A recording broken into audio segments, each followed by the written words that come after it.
let's talk fundamentals. First, how to hold your sticks. The left hand is the harder one. Take your stick and put it in your hand pit, so to speak, between your thumb and your forefinger, and place it resting on the nail bed of your ring finger.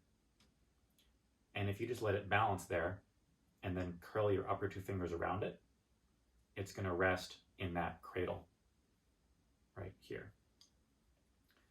Your thumb then goes over the top, kind of pointing down the stick, not perpendicular, and you can't be parallel, but you want the pad of your thumb on the top of the stick.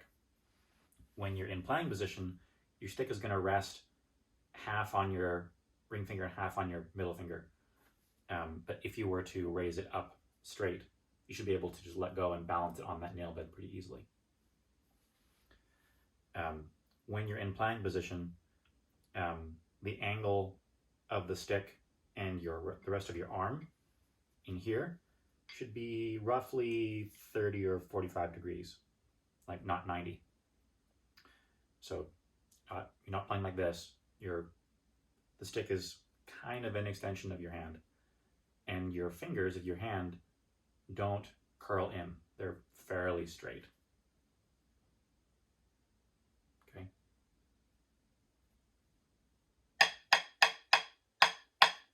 Your right hand, grasp the stick between the last knuckle of your forefinger and your thumb.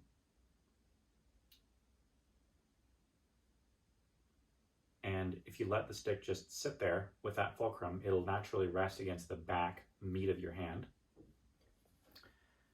Then turn your hand so the back of your hand is roughly 45 degrees off of straight, so not flat backhand, not vertical, kind of half in between.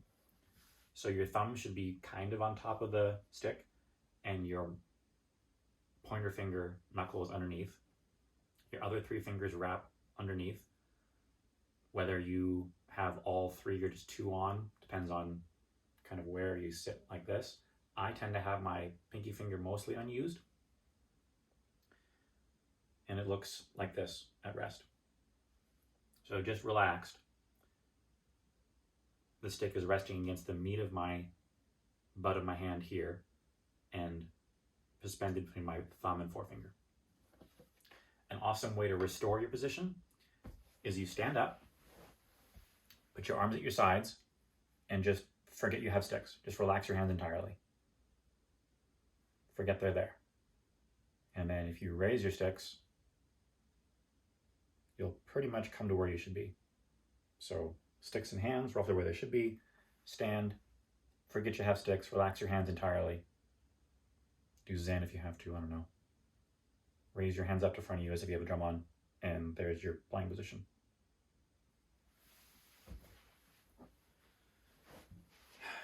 Your basic tap strokes are pretty much holding your stick level over the pad or drum and letting it fall.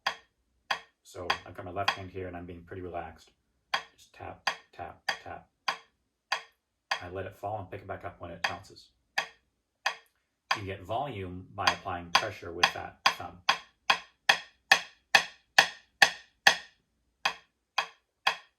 Your right hand is similar. Hold it level over the pad with the angles we talked about here, and just kind of let your hand fall. I'm rotating at the wrist a little bit.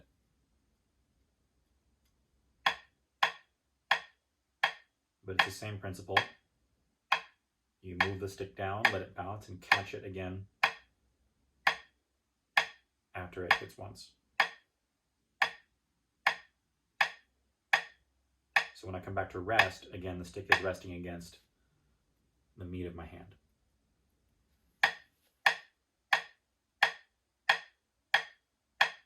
Okay. Be relaxed as you can while maintaining control. You should hear the stick ring a little bit. So listen to this, or if I tighten up, now it sounds dead.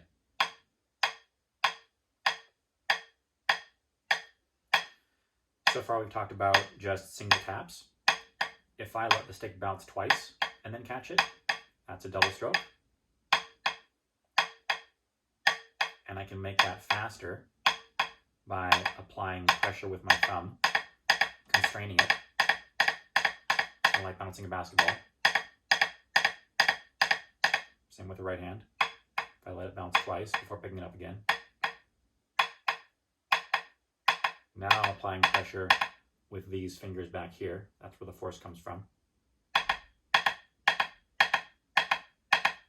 So an awesome thing to practice is doubles at varying speeds. You can go really slow, speed up,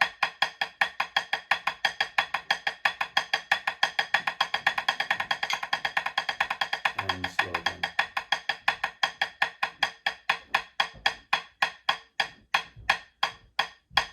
It's also helpful to practice letting the stick bounce high. So if you give it some gas with that thumb and then relax your hand and let it rotate out, you should be able to let the stick bounce up pretty high.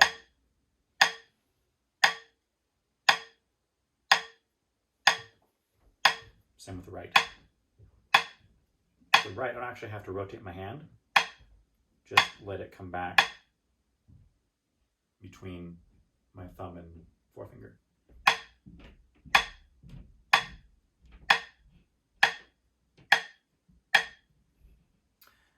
Buzzes and rolls.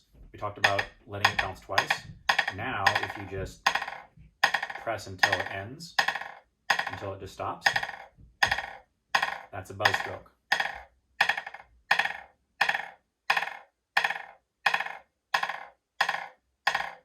You want to let that buzz last as long as you can to get as much of that zzz sound as you can.